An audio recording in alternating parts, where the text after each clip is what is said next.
We have all been there. A heavy thunderstorm rolls in, lightning flashes, and your dog starts pacing the living room, panting heavily and shaking. Your first instinct is to swoop in and comfort them the same way you would comfort a frightened child. You pull them close, wrap them in a hug, and start pouring on high-pitched baby talk, promising them that everything is going to be okay. But dogs process the world differently. All of that well-meaning chatter and physical squeezing actually adds to the chaos in their mind, ramping up their internal panic. Attempting to fix canine anxiety using human coping mechanisms creates a sensory wall that blocks the very calm you are trying to establish.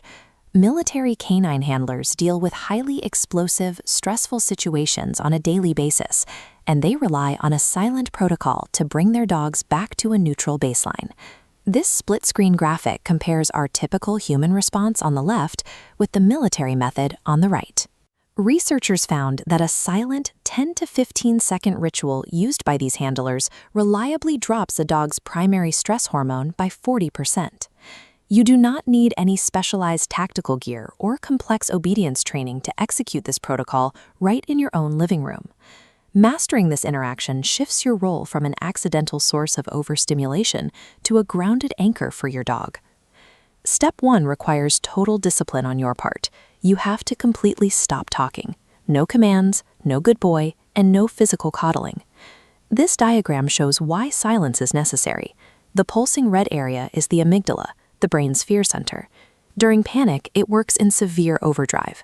Adding verbal praise acts as extrasensory input, causing the fear center to expand and pulse even faster. By shutting off the auditory input completely, you give your dog's brain the space it needs to process the environment and recognize that they are safe. Silence acts as the required biological foundation for the nervous system to begin regulating itself. Now for step 2. You need to physically position yourself correctly. Sit directly on the floor or on the couch immediately beside your anxious dog, sharing their exact level. Notice the correct posture in this image. You must adopt a complete blank slate. Keep your hands relaxed in your lap. Do not make any sudden gestures, and resist the urge to reach out and pull the dog tightly against you. You are simply sharing the space. You are stepping into their world, and you have zero training agenda for them to figure out. Offering this grounded physical proximity without the pressure of being physically restrained builds immediate biological trust. Step 3 is the core of the technique. Look gently at your dog and hold an entirely wordless gaze with them for a sustained 10 to 15 seconds. Focus on the right side. This isn't a wide, intimidating stare to assert dominance. You are slightly lowered eyelids, offering relaxed attention. Lock into that soft gaze right now. Hold it steady and begin the silent countdown in your head. Sit back and exist in this uninterrupted silence alongside them. Focus purely on offering a calm, shared presence while the seconds tick down. This sustained, unforced eye contact is the exact mechanical trigger that initiates the next biological phase. A measurable chemical shift occurs the moment the brain registers the silent safety of your gaze. These side-by-side charts illustrate the shift. As the red bar shows, cortisol, the primary stress hormone, drops by 40%.